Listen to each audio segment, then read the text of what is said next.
नमस्कार। जैसा कि हम पहले भी बात करते आए हैं, आज हम जानेंगे कि करवा चौथ का व्रत किस प्रकार किया जाता है। करवा चौथ का त्यौहार कार्तिक मास के कृष्ण पक्ष की चतुर्थी को मनाया जाता है। इस दिन विवाहित स्त्रियां अपने पति की दीर्घायु की कामना के लिए व्रत रखती हैं और साथ ही अच्छे वर्ग की कामना से अविवाहित स्त्रियां भी, लड़कियां भी करवा चौथ का व्रत रखने की परंपरा है। यह पर्व पूरे उत्तर भारत में बड़े जोर शोर से मनाया जाता है। इस व्रत की तिथि इस वर्ष मुहूर्त के लिए कृपया नीचे लिखे हुए डिस्क्रिप्शन को देखें। करवा चौथ के व्रत के नियम क्या हैं? यह व्रत सूर्योदय से पहले भोर में शुरू होकर चांद निकलने तक रखना चाहिए और चंद्रमा के दर्शन के पश्चात ही इसको खोला जाता है। शाम के समय चंद्रोदय से 1 घंटा पहले संपूर्ण शिव परिवार अर्थात शिव जी, पार्वती जी, नंदी जी, गणेश जी और कार्तिकेय जी की पूजा की जाती है।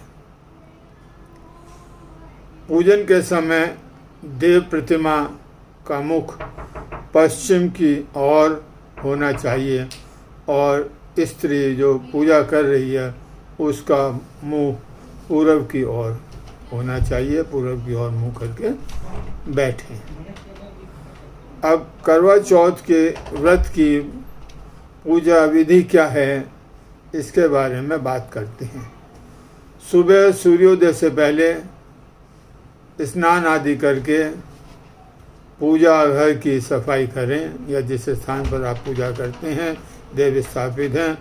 फिर आपकी सासू माँ द्वारा दिया गया भोजन करें और भगवान की पूजा करके निर्जला व्रत का संकल्प लें।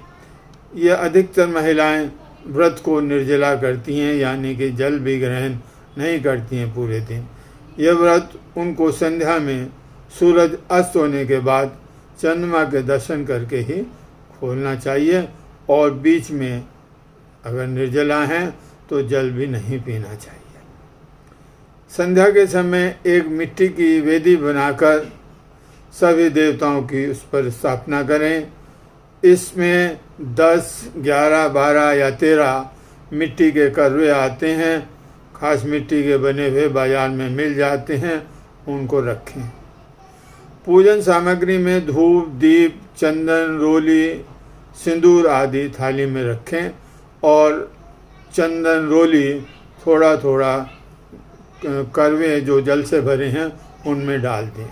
दीपक देसी घी से प्रज्वलित करें और उसमें इतना घी डालें कि जब तक पूजा चलती रहे वो जलता रहे, बीच में बंद ना हो। चंद्रमा निकलने से लगभग 1 घंटे पहले पूजा की जानी चाहिए। अच्छा हो परिवार की सभी महिलाएं साथ में पूजा करें। पूजा के दौरान करवा चौथ व्रत की कथा सुने और सुनाएं। चंद्र दर्शन, चांद के दर्शन छलनी के द्वारा किया जाना चाहिए और साथ ही दर्शन के समय अर्घ्य के साथ चंद्रमा की भी पूजा करनी चाहिए। बहुत जगह क्या करते हैं, दीपक जलाकर रख देते हैं चंद्रमा दर्शन के बाद और उसको ढक देते हैं छलनी से।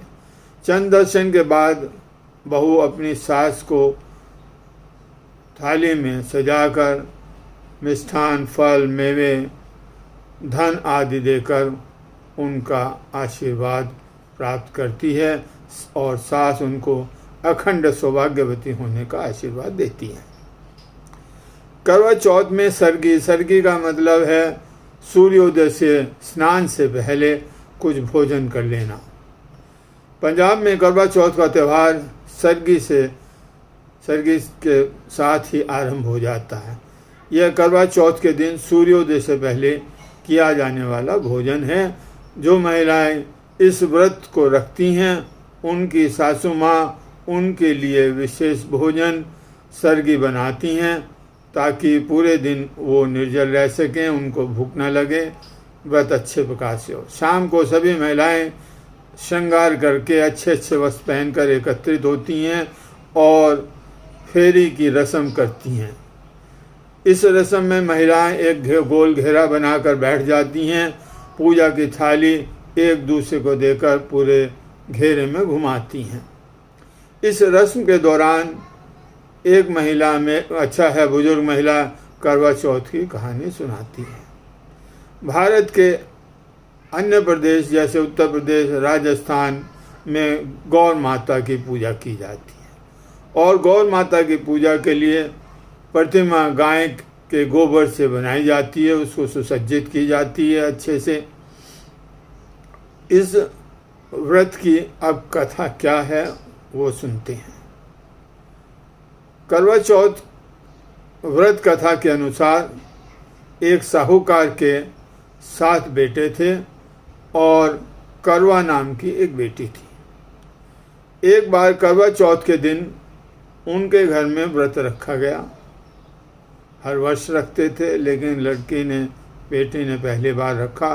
रात को जब सब भोजन करने लगे तो करवा के भाइयों ने उससे भी भोजन करने का आग्रह किया कि हम खा रहे हैं खाना, आप भी खा लो।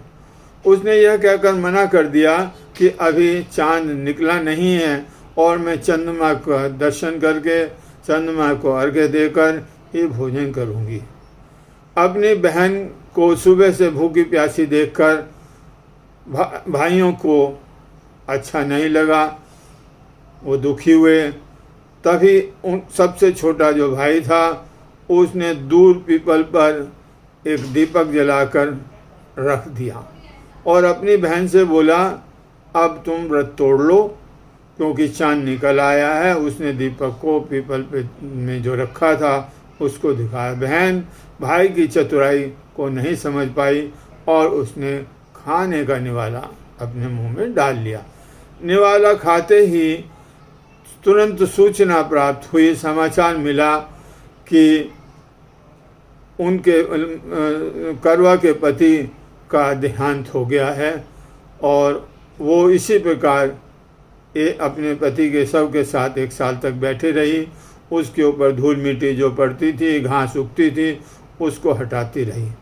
अगले साल कार्तिक मास की चतुर्थी को आने से फिर उसने पूरे विधि विधान से करवा चौथ का व्रत किया। करवा चौथ के व्रत से माँ प्रसन्न हुई और उनका पति पूर्ण जीवित हो गया। ये इस प्रकार करवा चौथ की कथा है। धन्यवाद।